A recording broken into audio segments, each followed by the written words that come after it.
kita merasa bingung peran kita dalam hidup. Kita bekerja, kita melayani, maka kita beraktivitas. Tapi kadang muncul pertanyaan, apa arti dari semua itu dalam rencana?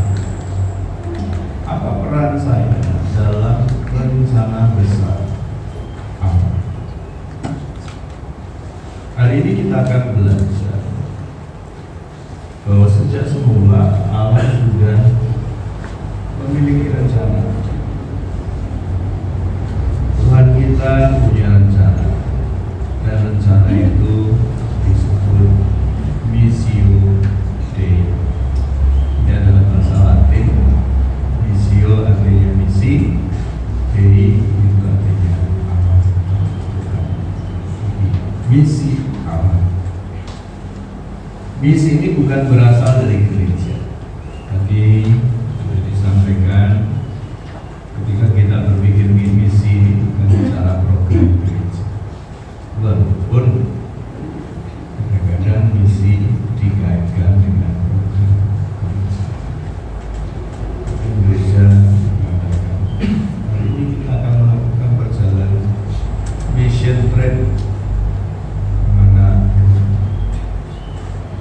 Memang kita pergi ke satu tempat, ke satu daerah, di sana kita memberitakan kabar baik sambil membawa bantuan berupa sembako, kita membangun sesuatu di sana. Nah, memang itu kita sudah katakan kita sudah bermisi. Maka ketika kita melihat tetangga kita sedang dalam kekurangan atau butuh pertolongan, kita pun juga mengatakan saya sudah bermisi. Tetapi tidak dapat dipungkiri bahwa itu ketika gereja itu bicara tentang misi, selalu dikaitkan dengan yang namanya kegiatan sosial, bakti sosial. Kadang gereja juga lupa atau malah mengesampingkan, tidak memperhatikan apa sebenarnya misi itu, atau lebih tepatnya misi Allah itu bagi dunia. Oleh karena itu misi itu bukan berasal dari gereja, bukan juga ide dari manusia. Oh, saya punya ide, kita akan bermisi, bukan begitu. Melainkan Allah sendiri yang memulai. Lalu apa peran gereja? Gereja hanya diundang untuk peserta. Jadi sebenarnya inisiatif ide misi itu sendiri adalah dari bukan manusia. Melalui bacaan kita hari ini Efesus 1 ayat 1 sampai 10. Firman Tuhan akan membuka mata kita bahwa kita itu dipilih, kita ditebus, bahkan kita diberi nikmat dan diutus untuk menjadi bagian dari misi Allah atau Missio Dei. Mari kita baca bersama-sama Efesus pasal 1. Kita akan membaca ayat 1 sampai dengan ayat 10. Kita membuka Alkitab kita dan kita akan membaca Tuhan ini.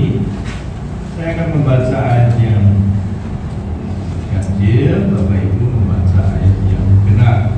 Efesus pasal 1 ayat 1 sampai ayat yang ke-10. Dari Paulus, Rasul Yesus Kristus oleh kehendak Allah, kepada orang-orang kudus di Efesus, orang-orang percaya dalam Kristus Yesus.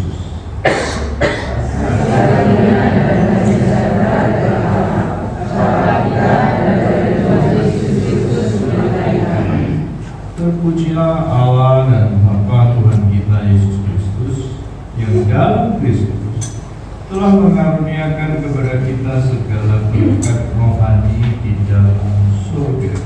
Sebab di dalam Dia telah memilih kita sebelum dunia dijadikan, supaya kita menjadi saudara percaya kepada dalam kasih, Ia telah menentukan kita dari semula oleh Yesus Kristus untuk menjadi anak-anaknya sesuai dengan kerelaan kehendak-Nya.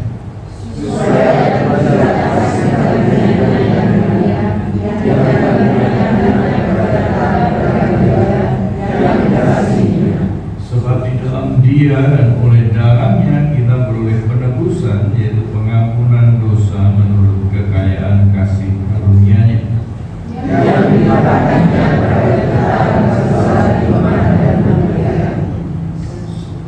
Sebab Ia telah menyatakan rahasia kehendak-Nya kepada kita sesuai dengan rencana kerelaan-Nya, yaitu rencana kerelaan yang dari semula telah ditetapkannya di dalam Kristus. sebagai persiapan firman baru untuk terlaksana di dalam Kristus sebagai kuasa segala sesuatu, baik yang di surga maupun yang di bumi. Bapak Ibu, saya dikasih Tuhan, dari bacaan kita hari ini kita akan belajar beberapa hal penting mengenai Missio Dei, misi Allah. Yang pertama, Allah yang berinisiatif. Paulus berkata, terpujilah Allah yang telah memberkati kita, yang telah memilih kita dalam Kristus sebelum dunia dijadikan. Allah memilih sebelum dunia dijadikan. Bapak Ibu Saudara, pemilihan kita bukan sebuah kebetulan. Allah itu bukan seorang pribadi yang spontanitas, tanpa berpikir, tanpa rencana. Jadi tidak ada yang kebetulan bagi Allah. Allah memilih kita bukan karena kita ini hebat,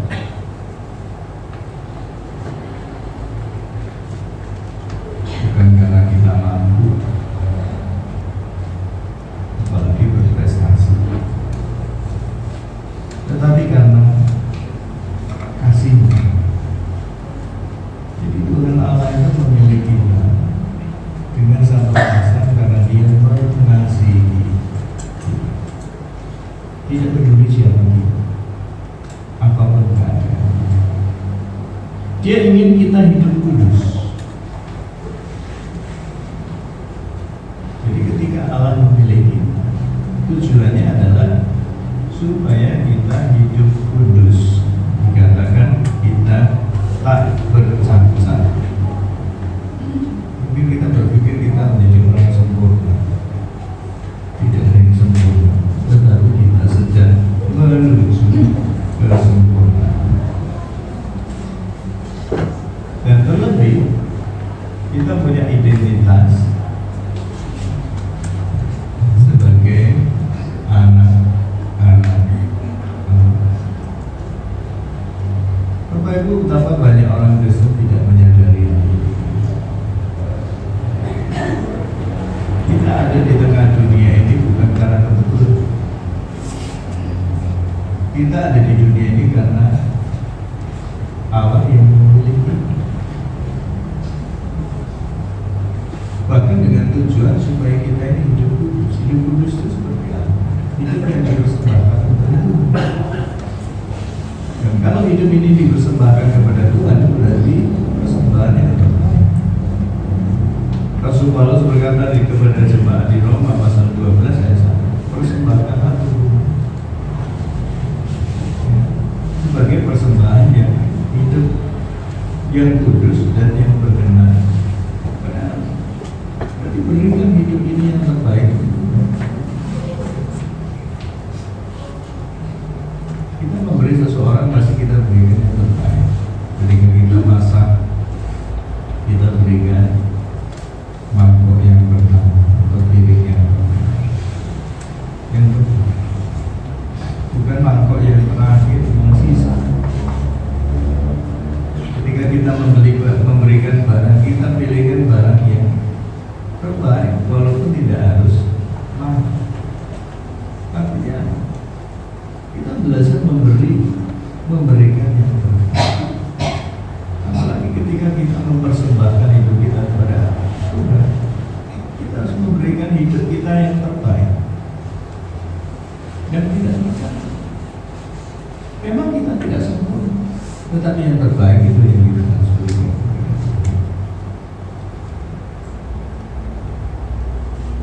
Kita anak-anak. Tidak ada sesuatu yang sangat membanggakan ketika kita ini menjadi anak-anak. Sehingga sebutan sebagai anak Allah itulah yang membuat kita ini menjadi seorang pribadi yang boleh menyebut Tuhan kita itu Bapa. Karena kita anak. Dan kita bisa membayangkan ketika hubungan kita dengan Tuhan itu sedekat antara anak dengan Bapa. Betapa itu hubungan yang membuat kita menjadi sama. Jadi semuanya itu apa artinya Bapak Ibu? Apa hubungannya dengan misi Allah? Bahwa dasar pelayanan kita bukan bicara kemampuan kita, melainkan identitas kita. Kita dipilih untuk menjadi. Kita melayani bukan supaya diterima Tuhan, diterima Allah. Bukan supaya dapat pujian. Dan umumnya dunia ini melakukan seperti itu, melayani yang terbaik supaya mendapat pujian, supaya mendapat penghargaan. Kita melayani Tuhan bukan supaya Tuhan menerima kita. Dia ingin apa yang dia inginkan, tetapi karena kita sudah diterima sebagai anak. Jadi Bapak Ibu, kalau kita menggaris bawahi di sini, kita melayani bukan supaya Allah menerima kita, tetapi sebaliknya, karena kita ini adalah anak-anak Allah, maka kita hidup melayani. Karena identitas kita, karena siapa kita, dia benar. Karena kita anaknya, maka kita melayani Bapak kita.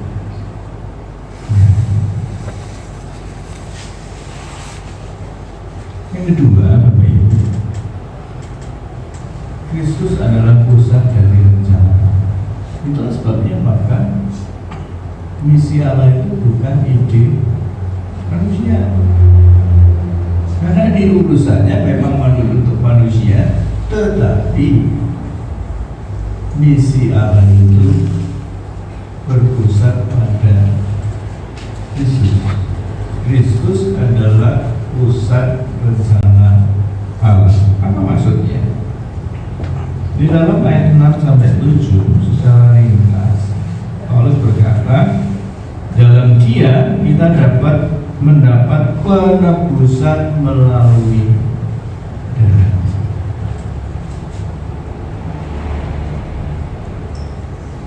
Di dalam Dia kita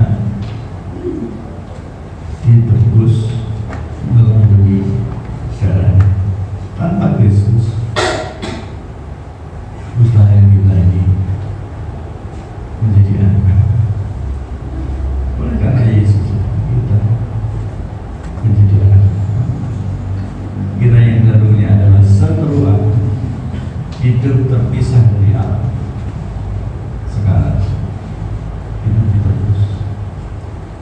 Kita memiliki relasi kembali. Kita dipulihkan. Bahkan kita menjadi anak-anak. Bapak Ibu, pusat misi Allah adalah Kristus yang disalib. Jadi ketika kita bicara tentang misi, ini tidak bisa dipisahkan dari salib,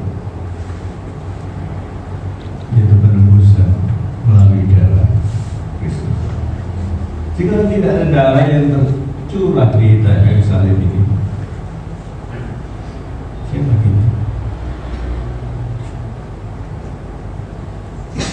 Nah, oleh karena itu, Bapak Ibu, tanpa salib tidak ada misi. Tanpa darah Kristus tidak ada pusat. Jadi pelayanan yang sejati lahir dari rasa syukur. Bapak Ibu, tidak ada seorang pun yang bisa datang kepada Allah kecuali melalui Kristus. Dan Tuhan Yesus sudah mengatakan, tidak ada seorang pun sampai kepada Bapa kalau tidak melalui Aku. Satu-satunya jalan menuju Bapa adalah Kristus. Dan ini harus diterima dengan ucapan syukur. Bapak Ibu, setiap kali kita merayakan Paskah, kita melihat salah satu gambaran yang ditayangkan di dalam film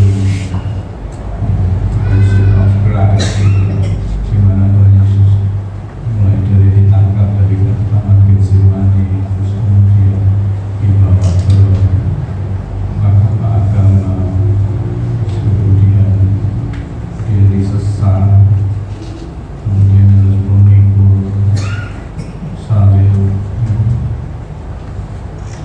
kayu yang cukup panjang dan beratnya tidak kurang dari 50 kilogram. Dan itu bukan dibawa oleh seorang yang dalam kondisi tubuh yang sehat. Semalam-malaman dia dipukuli, disesat, sudah habis-habisan, pasti keadaannya sudah sangat lemah.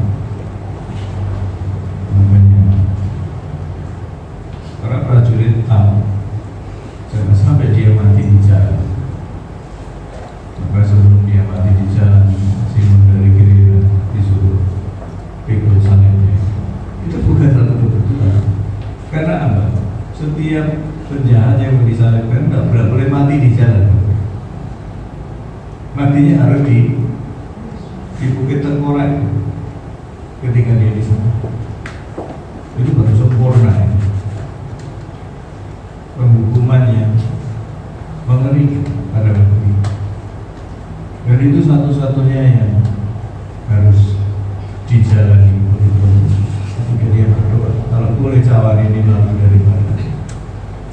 Jangan apa enggak lalu dari mana? Artinya salib itu harus dijalani. Tanpa salib, tanpa darah tidak ada. Jadi Bapak Ibu, kalau kita menganggap remeh penebusan itu, dan kita ini hidup sembarangan, kita ini hidup asal-asalan sebagai orang Kristen, rasa-rasanya kita seperti menyalibkan Tuhan Yesus yang kesekian kali. Oleh karena itu, Bapak Ibu, pelayanan yang sejati lahir dari rasa syukur. Rasa syukur oleh karena penebusan Tuhan bagi dosa-dosa kita. Kita tidak melayani untuk mencari pujian. Ketika saya berkhotbah atau melakukan apa saja yang disebut pelayanan, bukan supaya saya mendapat pujian, tapi saya bersyukur karena oleh karena darah Kristus, oleh karena kasih Allah, saya boleh diselamatkan. Dan itulah motivasi sebuah pelayanan yang sesungguhnya. Karena kita sudah ditebus. Jadi pelayanan adalah ucapan syukur kita kepada Allah. Jadi kalau yang pertama tadi, kita melayani karena kita ini adalah anak-anak Allah. Yang kedua, kita melayani karena kita sudah diselamatkan.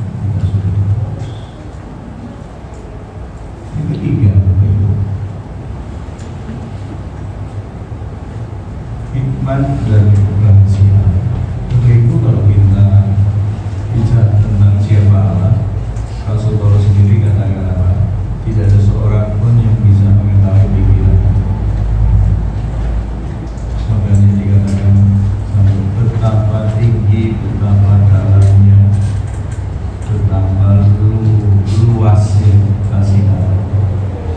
Tidak ada yang bisa memahami pikiran-pikiran Allah.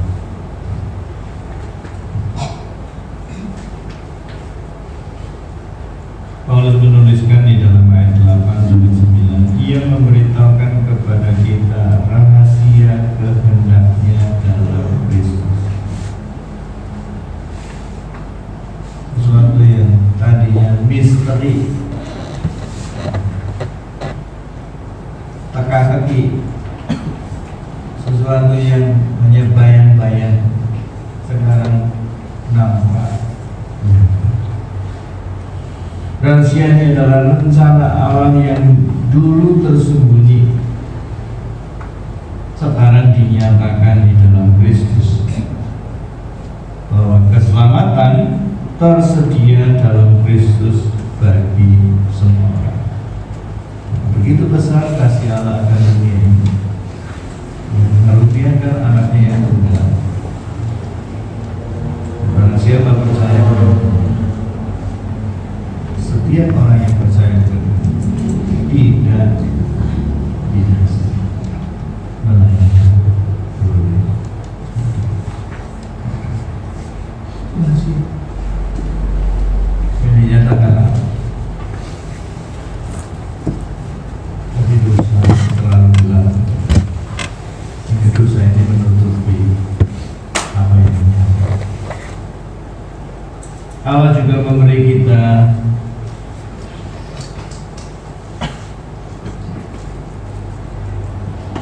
hikmat dan pengertian. Artinya pelayanan bukan sekedar sebuah aktivitas,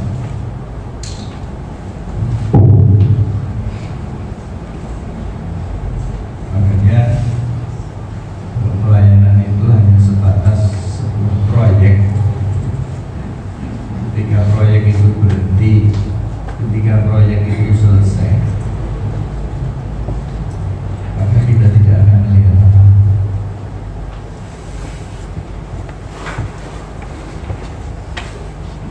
Sama di dalam sebuah kegiatan atau kepanitiaan, misalnya panitia Natal. Setelah panitia Natal itu menyusun laporan, gitu ya. Maka tugasnya sudah selesai. Ini ada laporan pertanggungjawaban panitia Paskah Gereja Kristen dalam wilayah kita. Nah, ketika saya bersama teman-teman panitia menyusun laporan ini, laporan ini kami serahkan kepada pengurus Mekah Gereja Kristen dalam wilayah kita. Diterima, di sana ada laporan tentang administrasi, laporan tentang kegiatan dan lain sebagainya. Ketika kita diserahkan, laporan ini diterima dan selesai.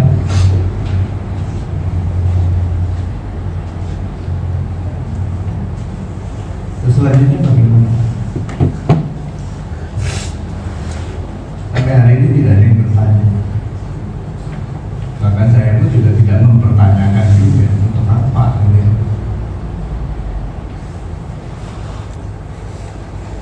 Artinya apa Bapak Ibu? Ketika misi itu dijalankan, pertanyaan yang paling penting itu adalah setelah ini bagaimana?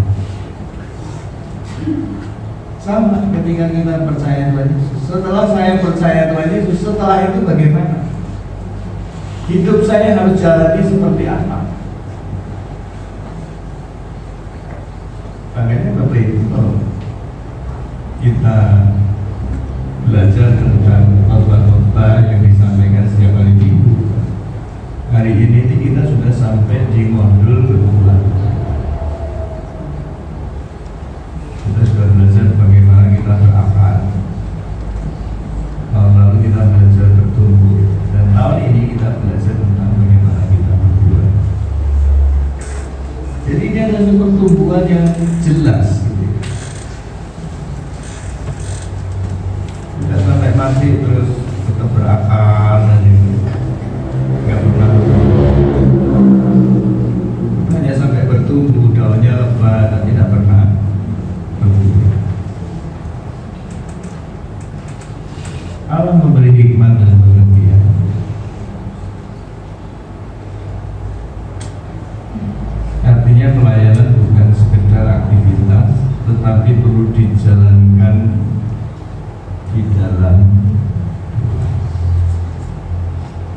bersyukur panitia Natal tahun ini ada tambahan satu seksi, namanya seksi doa.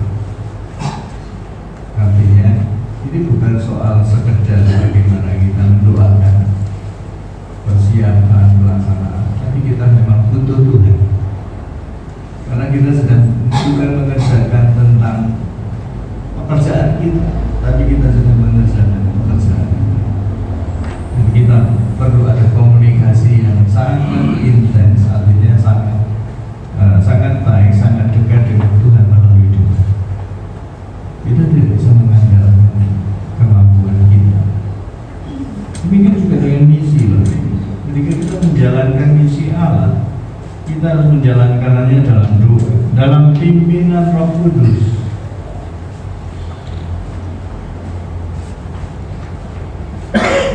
Bukan pimpinan gembala sidang, bukan pimpinan pengurus gereja, bukan juga pimpinan sebentar lagi kita Natal, panitia Natal. Mengapa Bapak Ibu? Mengapa kita perlu doa dan kita harus dipimpin Roh Kudus supaya sesuai dengan rencana Allah itu. Jangan sampai Tuhan maunya ke timur, kita ke barat, melenceng dari tujuan Allah.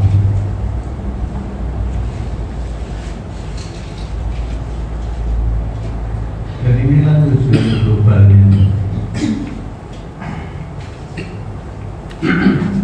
Mari kita lihat ayat 10. Sebagai persiapan kegenapan waktu untuk mempersatukan di dalam Kristus sebagai kepala segala sesuatu,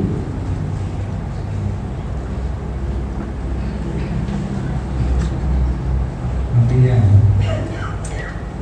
Yesus itu adalah kepala baik yang di surga maupun yang di bumi.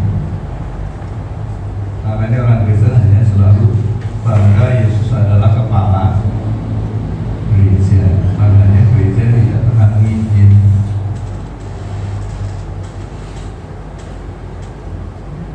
Bapak Ibu, baru enggak? Ketika saya baca ayat 10 ini Bapak Ibu, saya merasa ditegur Tuhan. Kenapa? Karena gereja tidak berdoa, tidak bermisi. Karena gereja selalu berpikir Kristus itu hanya kepala gereja.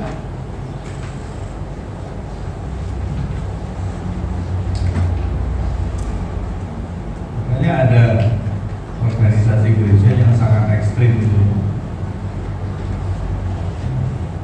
Maksudnya majelis pengurus gereja itu kan ada ketua, wakil ketua dan di atas itu langsung disebut sama Tuhan Yesus gitu. Ya nggak apa-apa sih, nggak masalah. Tetapi ketika kita baca ayat 10 ini, kita harus sungguh-sungguh paham bahwa Kristus itu adalah kepala apa? Segala sesuatu, baik yang di surga maupun yang di bumi. Dan penghuni surga sama bumi ini siapa? Apakah hanya orang Kristen? Ya kalau di surga jelas ya, yang percaya Tuhan Yesus. Yang di bumi ini, nah, bagaimana dengan orang yang belum percaya Tuhan Yesus?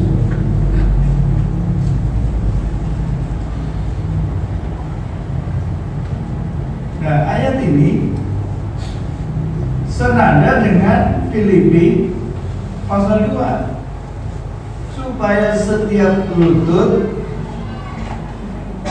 bertelut dan setiap lidah mengaku bahwa Yesus adalah Tuhan. Bapak Ibu, kalau saya baca surat Filipi ini, saya membayangkan pada suatu saat nanti itu ya, tidak ada yang bisa mengelak. Walaupun sekarang ini banyak orang-orang mempertanyakan ketuhanan Kristus. Pada saatnya nanti itu akan terjadi. Segala lutut akan bertelut dan setiap lidah akan mengaku bahwa Yesus adalah Tuhan. Tidak bisa menolak. Mau tidak mau harus sujud dan mengakui bahwa Yesus itu adalah Tuhan. Nah, sekarang pertanyaannya, untuk membawa orang seperti ini tugasnya tentunya setiap orang yang sudah percaya. Jadi kalau tujuannya ini adalah penyatuan segala sesuatu dalam Kristus, itulah maka kita harus mengambil bagian misi D. Inilah tujuan misi D. Seluruh ciptaan dipulihkan di bawah pemerintahan Yesus. Ketika manusia diciptakan dan manusia belum jatuh ke dalam dosa, bumi dan seluruh alam semesta ini keadaannya seperti apa? Sungguh baik.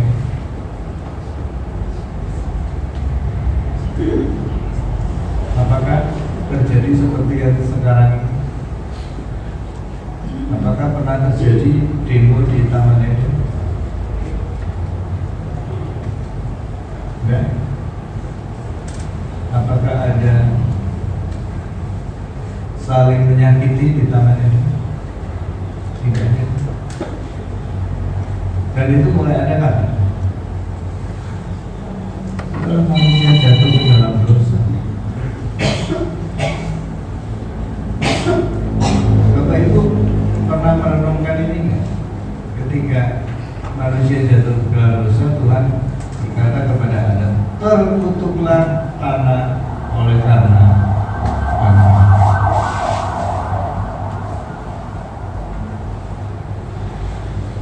Dan sejak itu tanah terkutuk.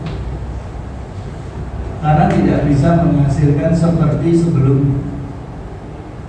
Adam harus bekerja keras untuk mengolah tanah.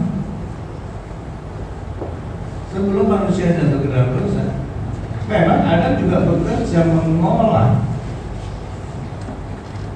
tapi tidak seberat ketika dia berdosa. Artinya apa? Oleh karena dosa, bumi ini menjadi rusak. Nah, ketika manusia berdosa ini dipulihkan, jadi sebenarnya ini manusianya lebih. Ketika manusia ini dipulihkan, maka bumi ini juga akan ikut dipulihkan. Hubungan antara sesama juga akan dipulihkan. Makanya kita ini adalah agen-agen misi.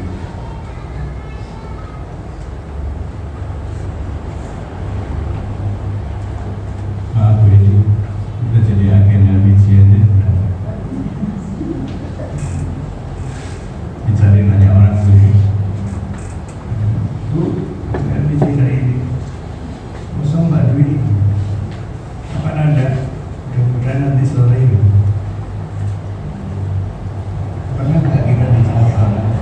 Gara-gara kita jadi agen misi.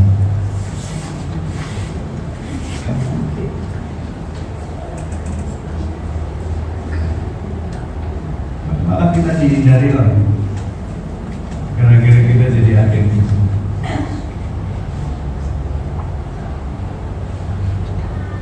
Bayangkan Bapak Ibu kalau kita agen misi itu seperti agen edukasi, agen pulsa, agen apa itu? Tenaga kerja itu.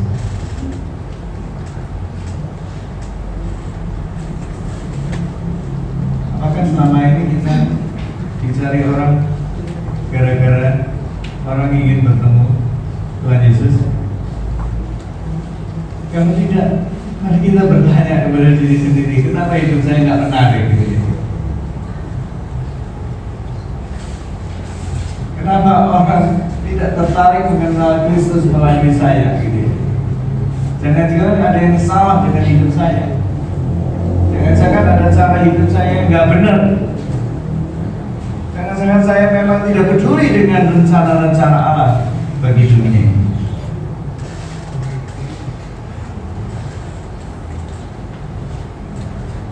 Missio Dei, misi Allah itu sangat erat hubungannya dengan gereja. Gereja yang dimaksudkan ini bukan gereja organisasi, tetapi gereja sebagai tubuh Kristus. Misi berasal dari Allah, berpusat pada Kristus, didorong oleh kuasa Roh Kudus. Tujuannya adalah pemulihan seluruh jiwa.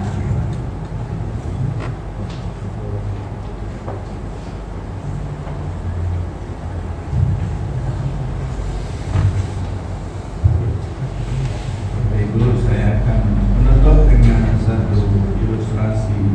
Bayangkan sebuah lilin kecil di tengah ruangan gelap.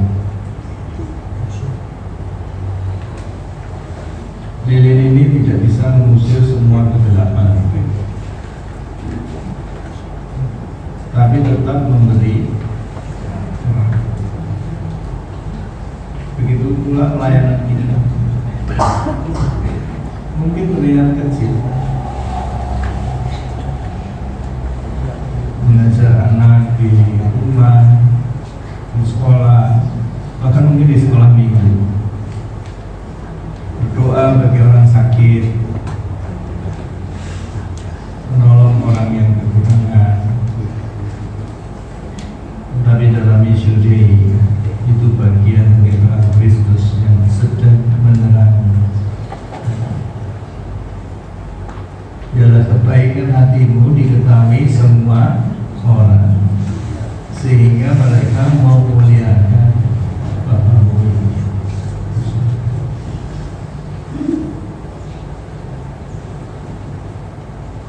Mas yang terakhir,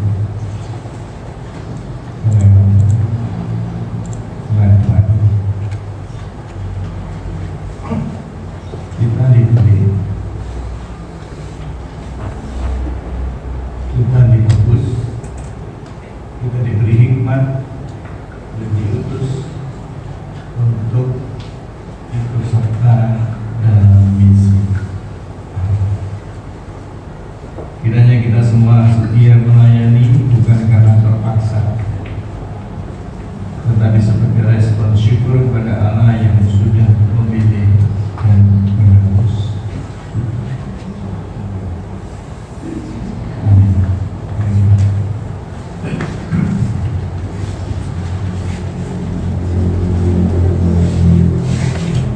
Tuhan, kami mau hidup bukan untuk misi kami sendiri, tetapi untuk misi kami. Bila kami hidup bukan untuk diri sendiri, tapi kami mau hidup untuk rencana Tuhan.